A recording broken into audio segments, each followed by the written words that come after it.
from the 214, been waiting for years for a run stopper. So happy about Mazi. And so that was going to be my question.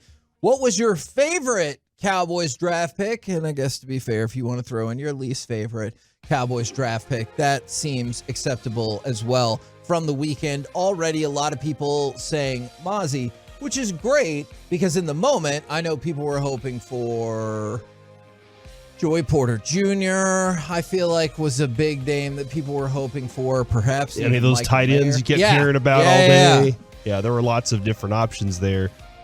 All right, so my favorite, I'm going to go with Eric Scott out of Southern Miss.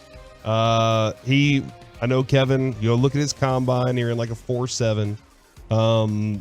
Word is he had a quad injury during the combine when he did a personal, or he came here and did like a video thing for him. He was running like 4.42. The dude, he doesn't have like all the great film to go along with it, but really talented, very athletic.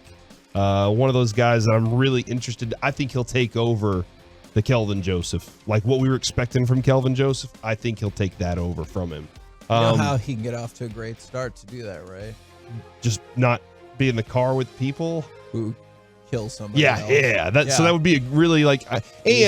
I did like this. I don't know if you heard Bobby talk about this morning. Al Harris. You trust Al Harris right now? I think so. All right. Al Harris comes in and he's like, out of all the people we talk to, he's the best person. He fits our culture very well. I think the Cowboys have built a pretty good culture with Mike McCarthy's group and Dan Quinn's group. So I really do like Eric Scott. I don't think he's going to start this year. He's probably not going to start next year. Probably won't start the third year. But maybe, I don't know. But that's the thing is, like, I really like that pick. So now from the 817, favorite is Overshown. No, the linebacker taken in the third round. It's interesting. People might have the most divisive opinions on him thus far. Is because, I feel like maybe Corey's not a fan. I'm going to get to that in just 1 second. Overshown is the first Longhorn taken by the Cowboys since Connor Williams 5 years ago. Great. First, we get the revival of Taco with the defensive tackle, and now we're going to get Connor Williams holding all the time. Because they went to the same school. I hope you're being sarcastic. That's sarcastic. And only the fourth Longhorn per David Hellman taken by Jerry Jones in this era, which seems crazy to me. Wow. I have seen. What do you have against UT? I know. I have seen some that say this was their best value pick. I have seen others that think this is the biggest reach. He seems to be perhaps the most divisive of the class. You had a look on your face. Is it because of Connor Williams, or do you have other thoughts? I don't understand his fit. And maybe this is here's the thing that you hear from every person who talks about Overshown. He'll fit right in on special teams. And I'm like, oh man, with the third round, that's where he's fitting right in with special teams. Where's his fit? And that's where I want to learn a little more about how they see him, because this is a dude that played safety and then moved down into the linebacker position and plays a fast style of linebacker. He's not a big physical linebacker. What are they expecting him to rush off the edge? What's exactly their use for him? And maybe they'll find that out over the years. Special teams draft. But I'm not saying that. He feels like a Donovan Wilson type, where you can get that dude down into this area, but he can also play some coverage as well. So I don't love it. I do kind of think it was a reach, but the Cowboys appeared to have reached a lot in this draft. So that is one of the things. So without being specific, because I didn't study these players, I think, I follow Broadus, I follow, obviously, Zach, Eric, Dane Brugler, for example. The one thing that concerns me about this draft, and who knows how it's going to play out, is they, according to Broadus and Brugler, they drafted people who weren't considered better than the 26th pick, better than the 58th pick, better than the 92nd, I believe. With the exception, I would say the one exception that really stands out is in the fourth round with Fehoko, the defensive end. It seems like pretty universally people appreciate the value for that. Yeah. But if that's the first one that comes up on your list, I hear what you're saying. And it doesn't mean these players are going to be good or bad. It's just you feel good when you draft CeeDee Lamb 17th and he's the 10th rated player on Dane Brugler's board. When then you draft Trayvon Diggs, and I'm going to guess like 50, I think, overall in that draft, something like that. And he's rated the 25th best player on Dane Brugler's board and higher on Broadus's board. And supposedly they might have taken him in the first round, right? Right. So you just start feeling good about, these guys specialize in the draft. They study it just like a scout would study it, and then they put together a board. And so when you get off Brian Broadus's board 2 players in the top 100 and you had 3 picks in the top 100, it doesn't feel good. Yeah. It doesn't mean these are going to be bad players or non-contributing players, but I look at it this way, and I'm kind of changing your question here, Kevin, is in the first round, the Cowboys are usually good. That player is a contributing player for their 4 to 5 years on the team and hopefully longer. But in your second, third, and fourth round picks, one guy's going to be pathetic at football and never contribute at all. Right. Horrible. Let's just put it out there. Kelvin Joseph is horrible at football so far in his career. Looks like a non-competitive guy in the league. Now, unfortunately, Nahshon Wright isn't either. But if you had to pick out of your second, third, and fourth round picks, who's going to be the total bust that can't play in the NFL, and you're like 2 years from now, you're going to be like, just release him. He ain't good.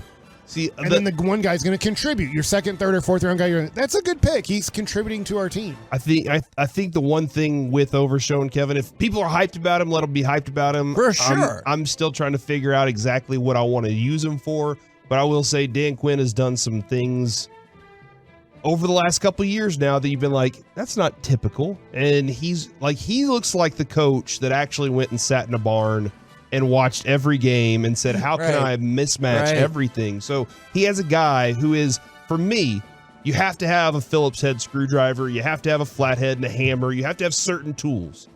This is one of those that I feel like is kind of a specialized tool. And I think it's going to work, but Dan Quinn, I trust him enough that he'll figure something out with this guy. Now, it probably won't surprise you that much from the 817-214, another 214-817-972. The answer is the same across the board, Deuce Vaughn. Now, Deuce Vaughn is fascinating because he's not the kind of running back I thought that the Cowboys were like on the lookout for.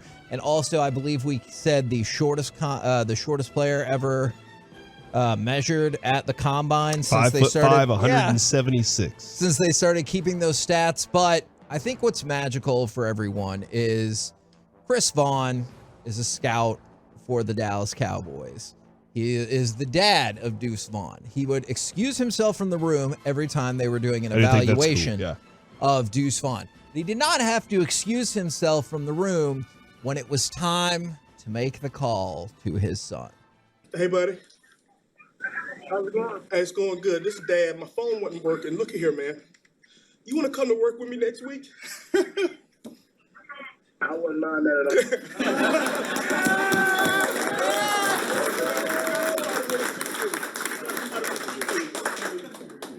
I don't know when I've been speaking for everybody that's in here, and everybody that's really in the heart of the Dallas Cowboys is standing here with a tear in our eye.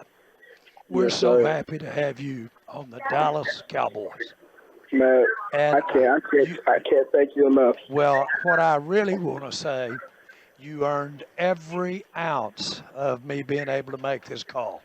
Every ounce. And I'm so excited. There's just something magical about this moment that may be bigger than we even realize here talking to you on the phone. But you is now a Dallas Cowboy. Your daddy just handed the card in. All right. I mean, he sounded emotional too. Obviously, the dad was emotional, as he should be.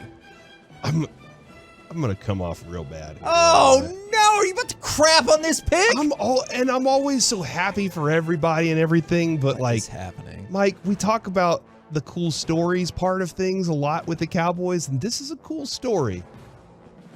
I also think the pick is really good. Kevin, go look at his yards from scrimmage from 2020 to 2022. Go look at his yards gained rushing. He's better than Bijan Robinson. Compiling those 2 years. So, look at those numbers right there, and you have a really good running back, and he's undersized. And man, I don't think he's going to get beat up. He's going to have something very committed.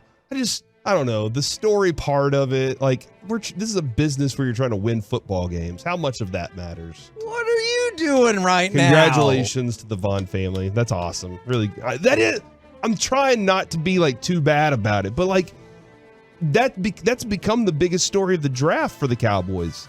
Not how great their draft was, but that this happened for this father-son moment. It is a really, really cool story. It absolutely is. I hope he makes the team in a very crowded running back situation, and I hope he shines, and I hope he breaks tackles, and I hope he scores, and I hope he gets big gains all the time. Because you were saying this, Kevin, it's not the mold that you were expecting. You're expecting a Derrick Henry run into the line and blah, kind of thing. That's what you were expecting. Deuce Vaughn is more like Tony Pollard in that he can shed some tackles and then scoot.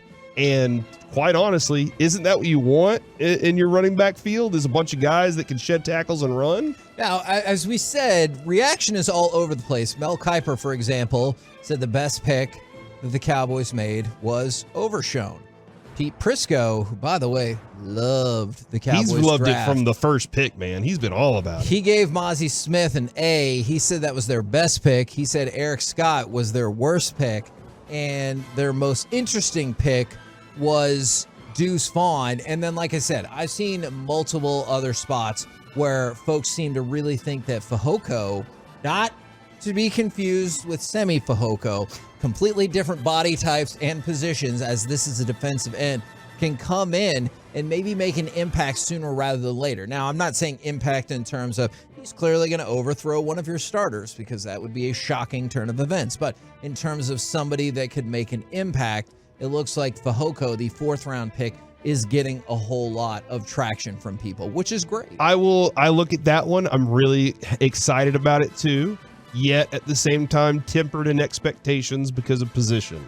And like a lot of the times you're like, do these guys come out and they're elite right out of the gate with their 1st-round picks? This is the dude in the 4th round. You're like, all right, well, let's see what he actually is.